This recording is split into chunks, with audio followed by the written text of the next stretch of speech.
کہ جو کھلاڑی باہر گئے ہیں اور اس مرتبہ بھی جو کھلاڑی وہاں سے غائب ہوا اس کی فیملی نے یہاں پر بانڈ بھر کے دیا ہوا ہے، سیکورٹی بانڈ. تو جب اس قدر آپ کھلاڑیوں سے سیکورٹی بانڈ بھی لیتے ہیں، اس کے باوجود بھی کھلاڑی غائب ہو جائے، اس کا مطلب کہیں نہ کہیں تو کچھ خرابی ہے نا کہ آپ کے سسٹم میں.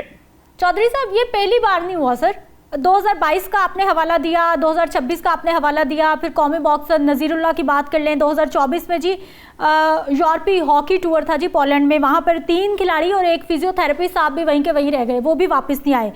24 جولائی 2025 میں world university games Germany, Pakistani دستے کے رکن شازل احمد ٹیم سے الگ ہو گئے، لاپتہ ہو گئے، ان کا بھی کوئی پتہ خبر نہیں ہے.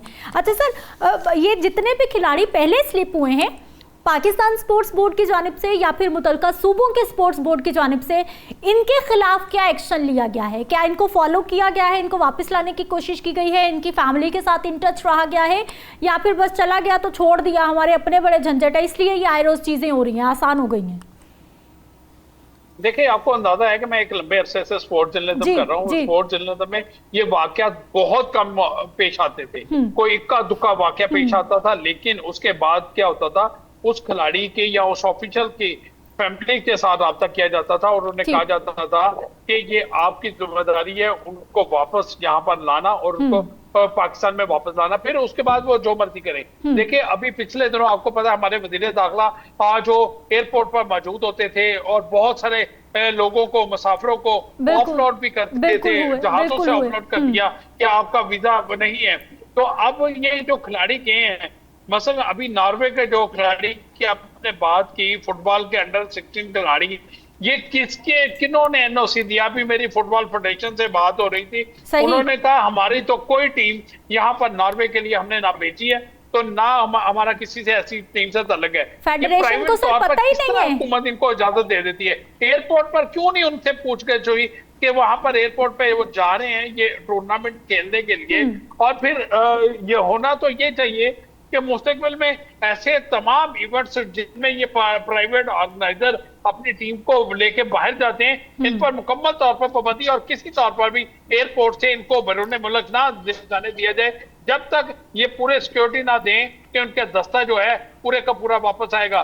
پاکستانی کھیلوں پر تو پہلے ہی حکومت نے کٹ لگایا ہوا ہے. چودھری صاحب میرا سوال لے لیجئے، یہ تو آپ نے مجھے حیران کر دیا ہے کہ فیڈریشن کو پتہ ہی نہیں ہے.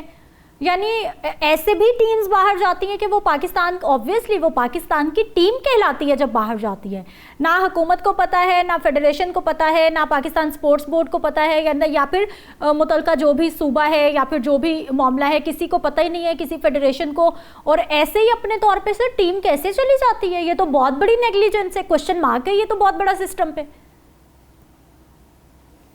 دیکھیں جی، اب انٹرنیشنل مقابلے تو دنیا بھر میں ہو رہے ہوتے ہیں. ابھی بھی امریکہ نیو جرسی میں رات بھی ایک مقابلہ ہوا، وہاں پر بھی پاکستان کے ایک نوجوان نے وہاں پر فائٹ کی اور پاکستان کے لیے گولڈ میڈل جیتا. لیکن وہ تو پلیئر وہیں پہ نیو جرسی میں رہ رہا تھا، پاکستانی کھلاڑی، تو اس نے تو گولڈ میڈل جیت لیا. جو یہاں سے جو پرائیویٹ آرگنائزیشن اپنے اپنے ٹیموں کو رجسٹرڈ کرواتی ہیں، ان کا کوئی سدباب کرنا چاہیے. اسی طرح پھر یہ کھلاڑیوں سے پیسے لیتے ہیں، پھر کھلاڑی تو اس قدر تک تیار ہوتا ہے، وہ فیڈریشن یا وہ اس این جی او کو یا اس کلب کو کہتا ہے کہ آپ ہمیں باہر بھجوائیں، ہم اپنا خرچہ خود کر لیں گے. اچھا، پھر ایسے یہاں تک یہ ہوتا ہے. تو اب یہ جو کلب گئی ہے، اس نے جو ناروے کپ ہوا، ناروے کپ پاکستان فٹ بال فیڈریشن کا اس سے کوئی تعلق نہیں ہے، نہ پاکستان فٹ بال فیڈریشن نے کسی کو این او سی دیا کہ وہ جو ٹیم کو لے کے چلے جائے. اگر پرائیویٹ طور پر لے کے جاتے ہیں تو یہاں پر حکومت کا فرض ہے کہ ایئرپورٹ پہ پوچھیں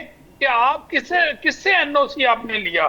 آپ نے پاکستان سپورٹس بورڈ سے این او سی لیا؟ اگر پاکستان سپورٹس بورڈ نے ٹیم کو بھجوانے کے لیے این او سی دیا ہے، پھر پاکستان سپورٹس بورڈ سے سوال ہونا چاہیے، بالکل ہونا چاہیے. اس کے دفتر میں ایسے کون سے لوگ ہیں جو پیسے لیتے ہیں اور این او سی دے دیتے ہیں؟ یہ تو پاکستانی کھیلوں میں پہلے ہی بڑا ہے کہ پیسے لو,